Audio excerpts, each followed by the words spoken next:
a day after a special report was presented in the 23rd regular session of the 21st City Council, the CHO-CDO team composing of sanitary inspectors and epidemiology and surveillance unit conducted an initial investigation at the alleged public market. The findings were as follows.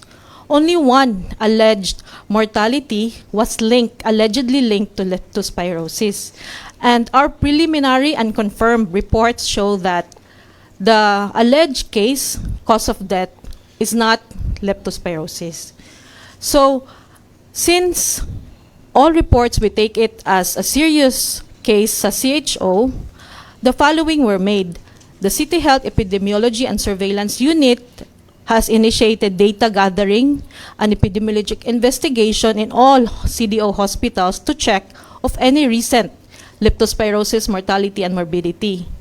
And also, CHO in collaboration with SEBDA will be reinforcing among buhaton sab among permiga buhaton na social behavior change communication or IEC information education campaign in all public markets regarding leptospirosis.